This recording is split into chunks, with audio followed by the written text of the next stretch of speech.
All right, investors and traders, our Finom group members, good Tuesday morning.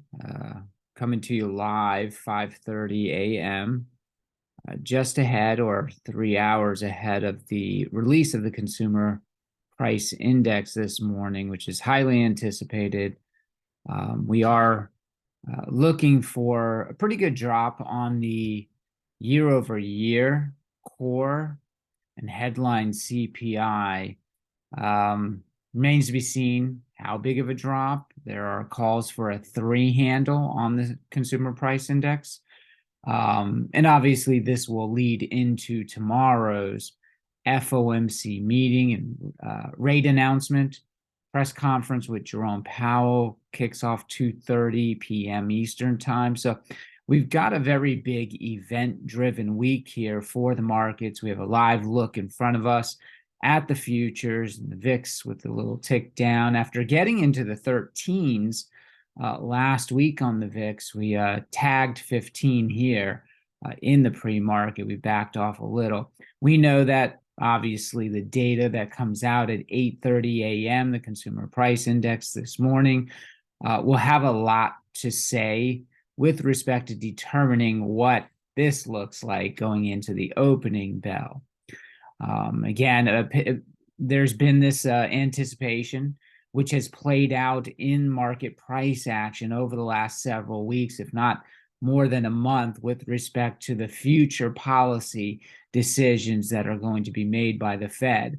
I would be of the opinion that this bullish action has taken place through the earnings season leading up to this FOMC meeting, anticipating a skip or a pause, call it what you want to, but it's widely anticipated that the Federal Reserve will hold rates steady, unchanged, if you will, at tomorrow's meeting. I'm of that opinion. I've been heralding the pause for several months. I thought it would come in the first quarter of this year, but and I think a lot of investors thought it would come at the first quarter of this year, but lo and behold, here we are towards the end of the second quarter.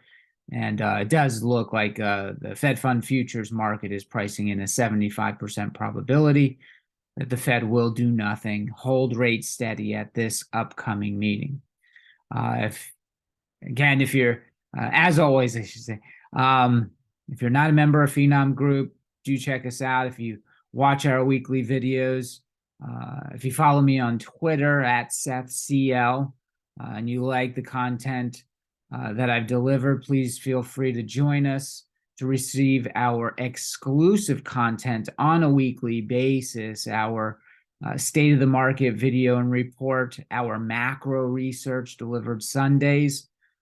You can start your first step here with our contributor membership, which gives you access to all of that content. Our premium membership gives you access to all of that content, plus access to our live daily trading room, our daily and weekly trade alerts, as well as investment ideas.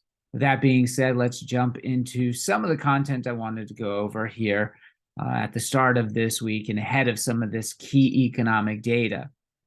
This is too funny. I found this was posted on Twitter. Somebody tracking capital management. I think his name is, Michael.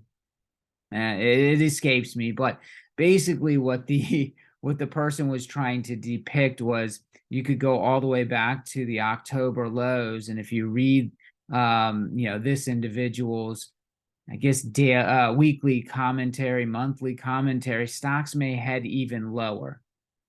Fast forward to December, the stock market faces an even steeper decline. The bear market may be far from over. Here in January of the new year, January inflation deals a big blow to the bulls. Sounds like we got a perma bear on our hands, right? But that's what gets attention, so far as social media. That's what gets attention in the financial media sector, right? If it's not doomsayer, you don't get clicks, you don't get a lot of followers. This guy has 101 followers for being absolutely wrong in perpetuity. Latest, report, if you will, that he wrote June 8th, the stock market just created the ultimate bull trap. I mean, how many bear pictures do we have? This guy's a nightmare. Anyways, with that being said, we do have some bullish commentary from Barron's. Basically, the stock market being featured on the cover of Barron's, titled "Forget the Naysayers: Why the Market Can Keep Climbing." And a lot of people look at magazine covers as suggestive of a contrarian forward outlook for whatever the magazine cover may be. This one being bullish for the stock market may find investors thinking, well, that's the jinx, if you will. The reality is, I mean, here are magazine covers from Barron's in the past: Dow 12,000, 13,000, Dow next stop 8,000. This person said 15,060, so on and so forth. Folks, it's not magazine covers that make the market go up or down. It's hilarious to even think that this has some kind of sway over investors, but people buy into this contrarian take. Nonetheless, there's a lot of information here to read up on, so far as while there have been plenty of ill-timed magazine covers over the years, as an indicator, we want to rely on the mainstream, not business press. A lot of helpful content here regarding the nonsense when it comes to magazine covers, if you will. Now, coming into this year, I was in a very unique camp, a very thinly traded camp, where the sentiment was actually bullish. We came into this year, our price target, which we issued within our first research report of the year, 43.75. Now, we haven't quite made it there yet, and I've announced in various different podcasts in the past, whether it's a Finom Group podcast, Schaefer's Analytics podcast, you name it, I've talked about the belief that the S&P 500 could challenge 4,300. Our official price target issued at the onset of the year was 43.75, and for these various reasons. Check them out when you have some time. Again, subscribe to get our content, and you can read it, archive it at your leisure. So very few bulls coming into this year, but we also see that there are a lot of turncoats, if you will. Basically, since we've broken out of 4,200, we've not only broken out, we've broken away.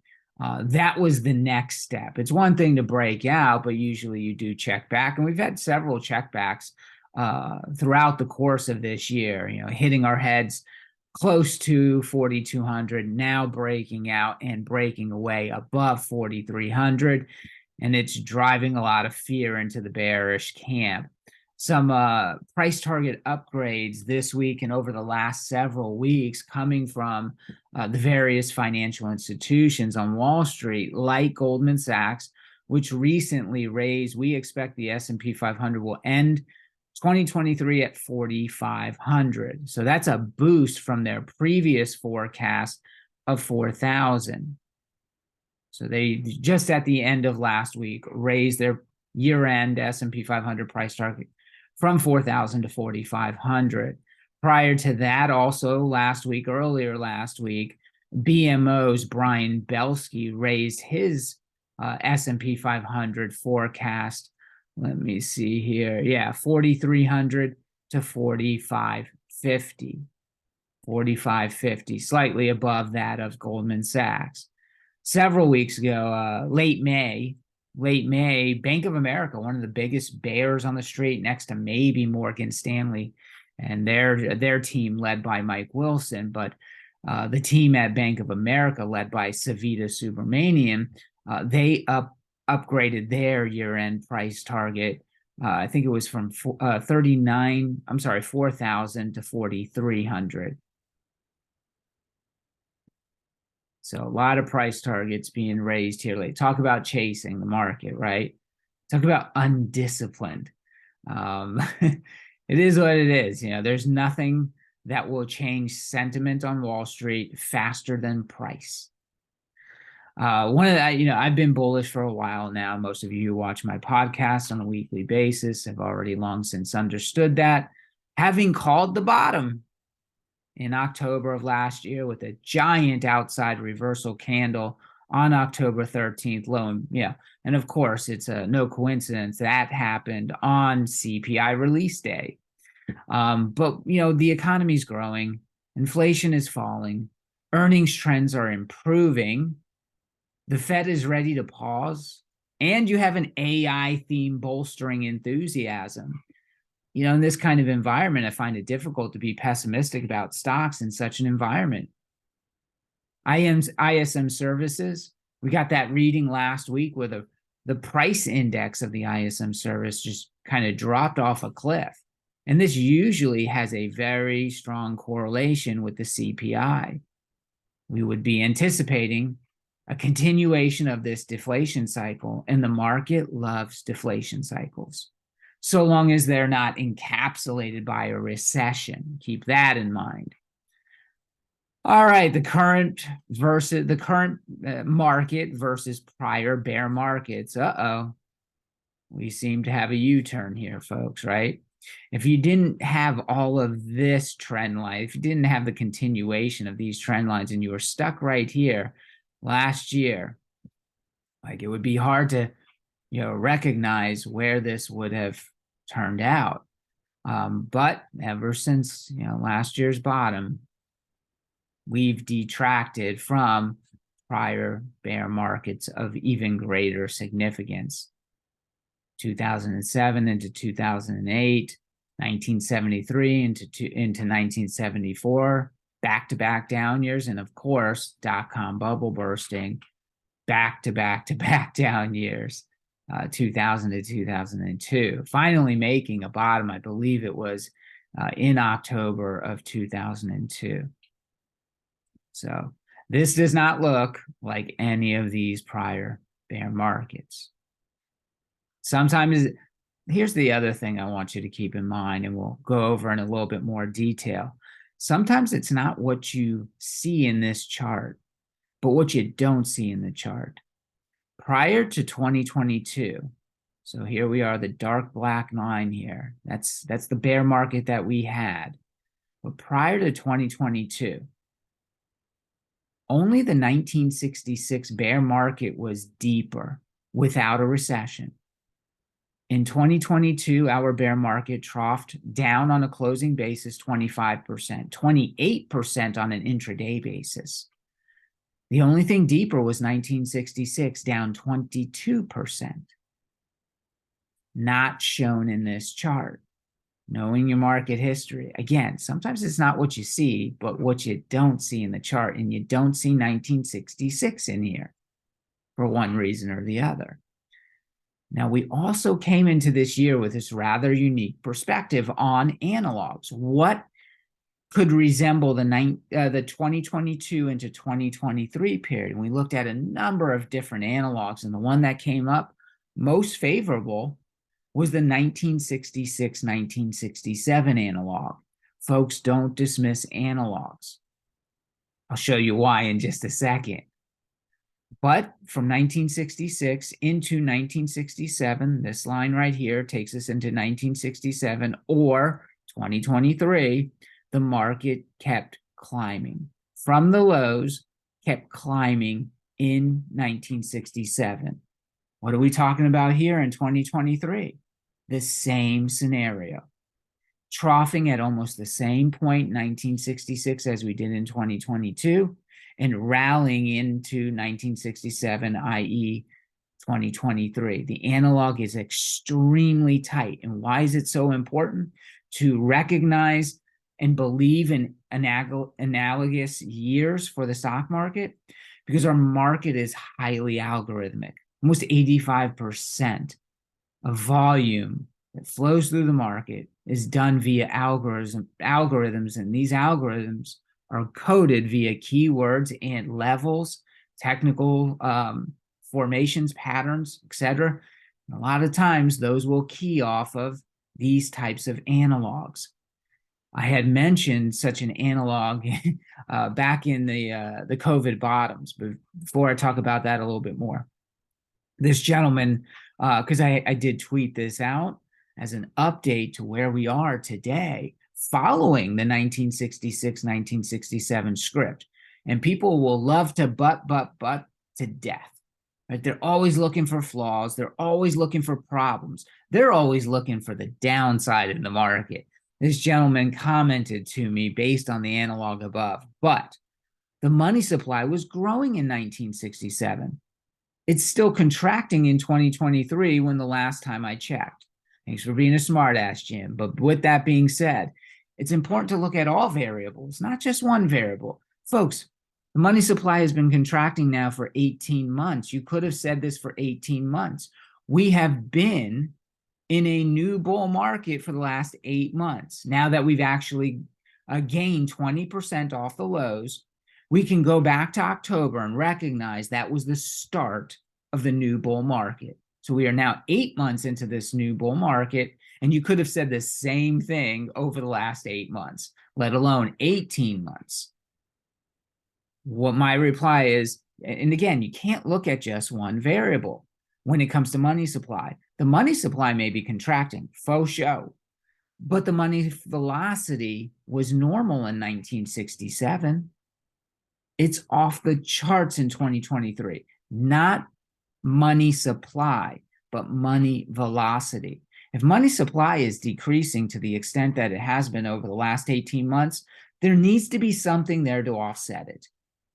All of that fiscal stimulus that has been pumped into the average American household, well, they're pushing that into the economy, and that's giving us the highest money velocity reading despite money creation that we've seen in the history that I've been alive. When you go back to the 1950s, you just don't see money velocity like this. So there you go. Look at multiple variables, and you can but any data point to death. Markets tend to go up over time. Find the reasons the market should go up, not why you should be out of the market and fearful of downside risk. Here's another factor related to money supply. As a percentage of money supply, or M2, demand deposits are rising. That's checking, savings, it's money market funds. It's at the highest level since the 1970s, folks. You have a lot of money velocity and a lot of demand deposits, while money stock, or M2 stock, is falling. These are greatly offsetting what's going off here. It's not an accident that the stock market is all of a sudden bullish over the last 8 months. It's not an accident that we're still not in a recession. Well, many have been calling for a recession for the last year plus. There's tons of money flowing through the economy, regardless of what's taking place in money stock or money supply. I mentioned why it's so important to find, recognize analogous periods within the stock market. Back in August of 2020, went more public with the fact, right? This was after the COVID lows. We became more public with the fact that the 2009 bear market low, which happened in March, just like it did in 2020. So we looked at the analogous period from 2009 going into 2010. We found that the market in 2020 was tracking the 2009 analog.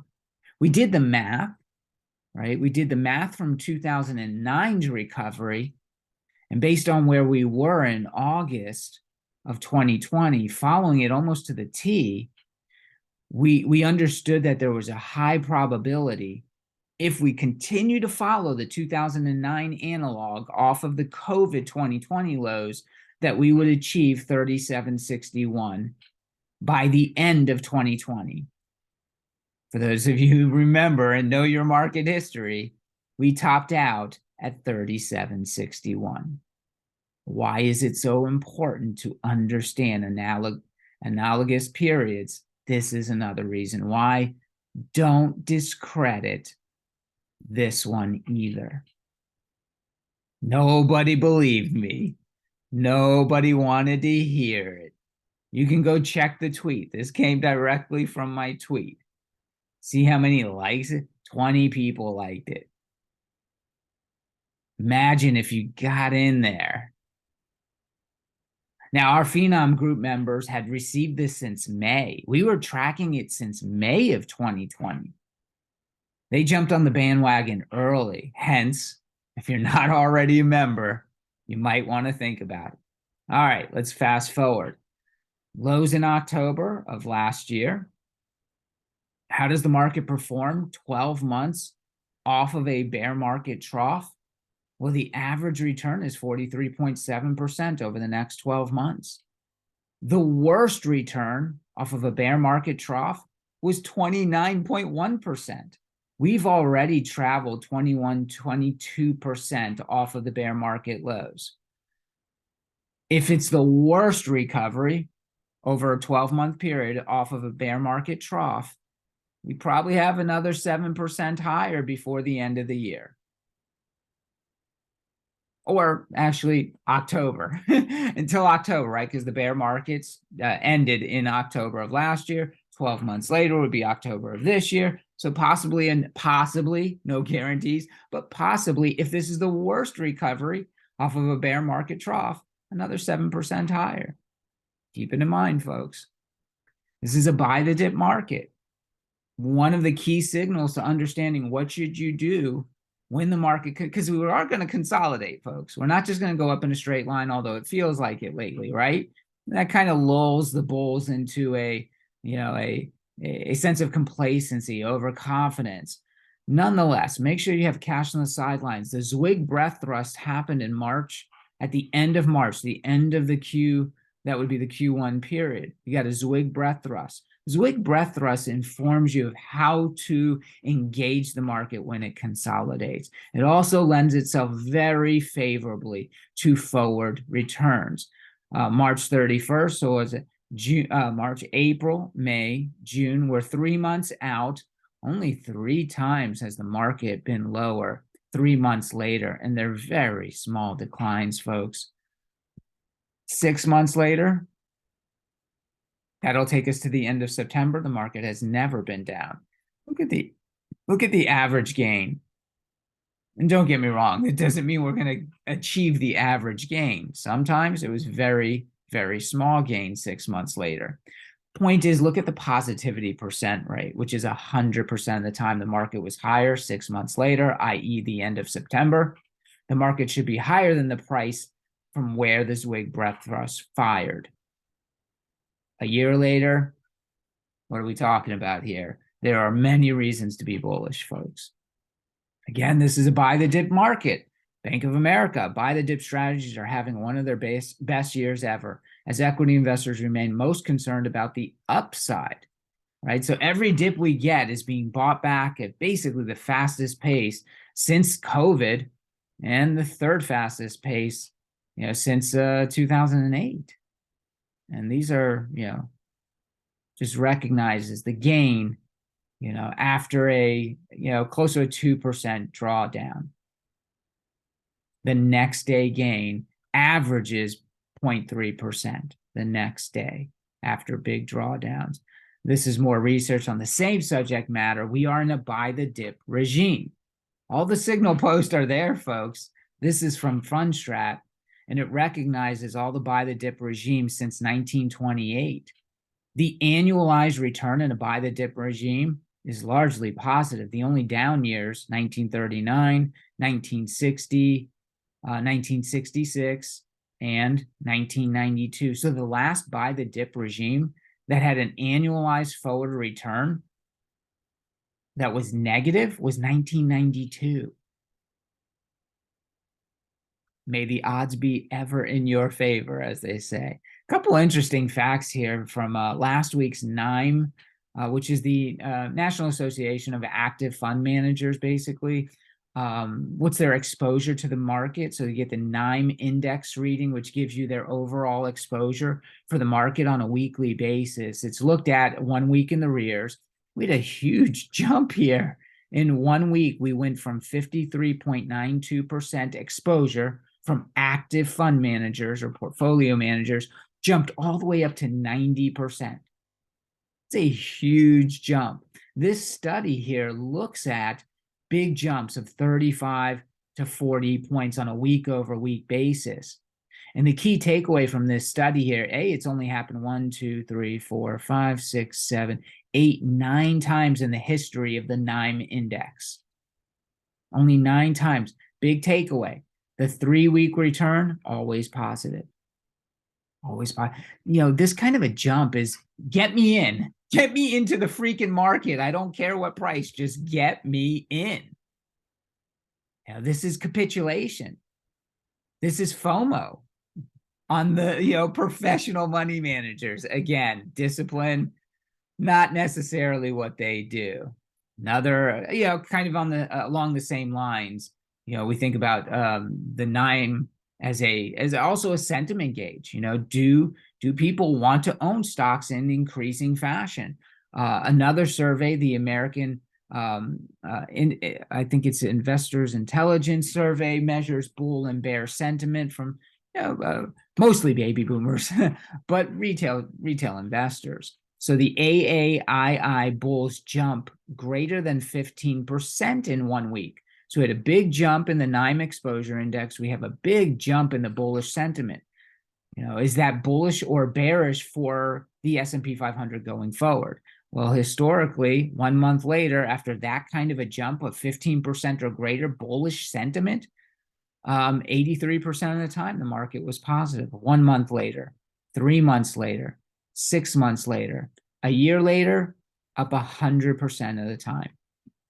The only thing it's not a big sample size, once, twice, 3 times, 4, 5, 6, 7. Is that enough? Yes, sample size of 6 is the threshold, but it's still not a lot. It just tells you, how rare these occasions are. You want signs of bullishness?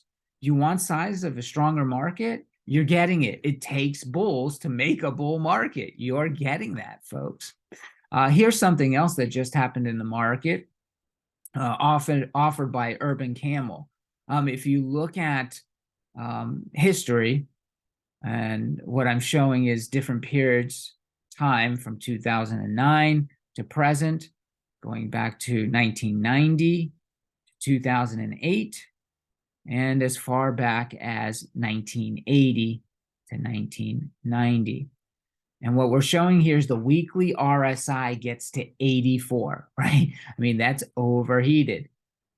84 times where it got to 84 on a weekly basis. Folks, these are all bull markets.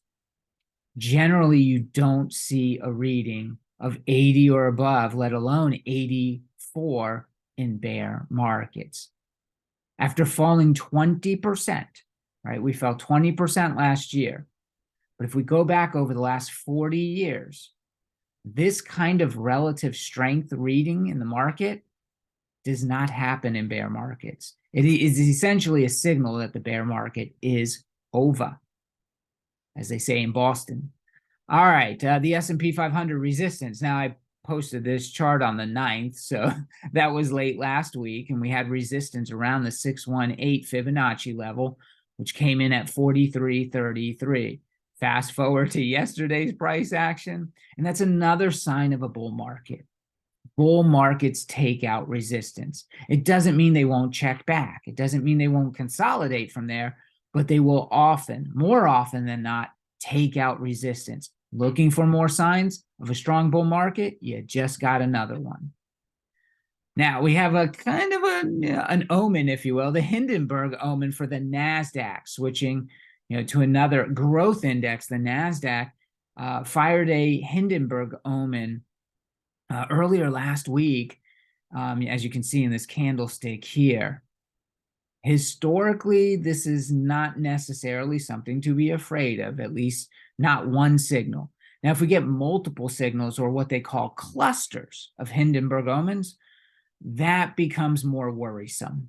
That becomes more worrisome. The forward returns, when you get clusters of Hindenburg omens on any index, not very good. But here it is for the NASDAQ. 2 months later, coin flip. 3 months later, basically coin flip. 6 months later, not very good, folks.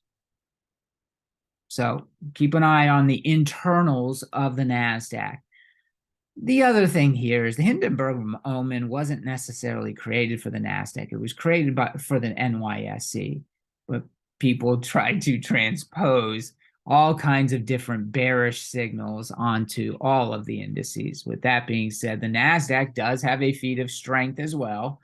The NASDAQ is now up 7 weeks or 7 consecutive weeks, as you can see in this chart here by Bespoke Investment Group. When it does achieve that kind of trend, if you will, bullish trend, the maximum 3-month decline after 7 straight weekly gains goes back to 2009 occurrences. Here in 2009, after that happened, the 3-month decline was only 1.78%. Strength begets strength. However, 2010, we had a major correction. Part of that was also the flash crash. So you can kind of look at this one as anomalistic, maybe throw it out even. Here again in 2012, we had a big decline after such a weekly advance, such a consecutive weekly advance. But then you have these really just small ones and no decline there in 2019. So it's kind of all over the map. Not very telling, not a lot of predictive value there. So big event week here this week. And here's a study. It is monthly options expiration week. This study here from Larry Williams. Larry Williams. If you sell on the 8th day of June, 23 occurrences, 22 times. If you held that sell or short, if you will, for 2 days, you were profitable 22 times out of the last 23 occasions. Sell the 8th trading day of June. By the way, folks, yesterday was the 8th trading day of June. If you did it on the 15th trading day as well and held that short for 2 trading sessions, pretty much the same thing. 24 of the last 24 occurrences, 23 were profitable. With that being said, I hope you enjoyed some of this content here. And let's see what the CPI reading has, and it doesn't end there. The very next trading day, Wednesday, we have PPI in the FOMC meeting, followed by Thursday's jobless claims and the all-important monthly retail sales. Have a great trading week, everybody.